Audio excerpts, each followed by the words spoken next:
এখন আমি যদি আপনার একটা প্রশ্ন করি, যে আপনি তো হইছেন গিয়া আইএলটিএস লিসনিং 9 পাইছেন, ঠিক আছে? এখন আপনার লিসনিং ওর যে ইংলিশ লিসনিং ওর যে এক্সপোজার গুলো আপনার আগে ঘটছে, ই এক্সপোজারে আপনারে কতটুকু আপনার আইএলটিএস লিসনিং হ্যাক করতে কামে আইছে, এবং ই এক্সপোজারের পাশাপাশি আপনার এক্সট্রা কিতা করা লাগছে হুম হুম হুম যেটাই আপনার অতটুক, মানে এটা একটা নিট একটা মার্ক 9। হুম। ইনো আসলে আমি কইমু যে ছোট থাকতে আমার যে এক্সপোজার গুলা করছে ওগুলা আসলে এনাফ হয়ে গেছে। আইএলটিএস লাগে যে আলাদা করে এক্সপোজার গোটানি লাগছে, এগুলা কিন্তু হইছে না। জাস্ট আইএলটিএস কেমব্রিজ ওর লিসনিং পার্ট গুলো আমি প্র্যাকটিস করছি, হয়ে গেছে।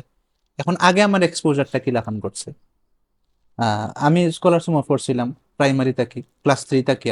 তো ক্লাস 3, 4, 5 প্রাইমারি অংশটা তো কিন্তু বেশি এক্সপোজার করছে, কারণ এখানোর ইংলিশ একটু ইজিয়ার আছিল, আর টিচার হলো ইংলিশে বেশি বেশি মারতাম। হুম, তো ওই সময় থেকে আমার এক্সপোজার করছে। আর ছোট থাকতে কার্টুন দেখতাম, কার্টুন নেটওয়ার্কও। হুম, কার্টুন নেটওয়ার্কও ইংলিশে বেশি কার্টুন দেখা নিত আগে। তো এগুলা থেকে প্রচুর এক্সপোজার করছে। পরবর্তীতে আস্তে আস্তে যে সময় বড় হইলাম, তখন পডকাস্ট শোনা শুরু করলাম, বিভিন্ন আলোচনা শোনা শুরু করলাম ইংলিশে। দেখা গেছে যে ইংলিশ কন্টেন্ট বেশি দেখা শুরু করছে, কনজিউম করা শুরু করছে। তো ওভারঅল আমার কালচারাল এক্সপোজার ঘটছে, পাশাপাশি লিঙ্গুইস্টিক এক্সপোজারও ঘটছে।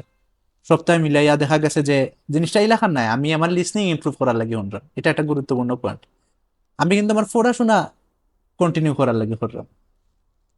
আমি হয়তো একটা বিষয় লইয়া জানি না, একটা জিনিস বুঝলাম না, হয়তো ফিজিক্সের একটা জিনিস বুঝলাম না, আমি সার্চ মারলাম, ইংলিশে সার্চ মারলাম, ইংলিশ কন্টেন্ট আইলো। আমি কিন্তু আসলে ইংলিশ শিখলাম না, আমি ফিজিক্স শিখলাম ইংলিশে। এখন এখন আমার লাগে ইংলিশ শিখাটা, ইংলিশ বোঝাটা কিন্তু জরুরি। ও একটা একটা কোপিং মেকানিজম হইতেছে।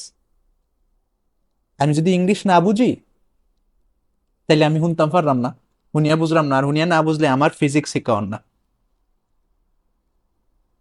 ও কারণে দেখা গেছে যে আমি বিভিন্ন জিনিস, বিভিন্ন টপিক, যে টপিক গুলাতে আমার ইন্টারেস্ট আছে, ও টপিক গুলা লইয়া যে সময় ইউটিউবে ঘাটাঘাটি করলাম, ইংলিশ কন্টেন্ট দেখলাম, তখন ওটাই আমার সব থেকে বেশি হেল্প করছে লিসনিং স্কিলটা ডেভেলপ করার ক্ষেত্রে।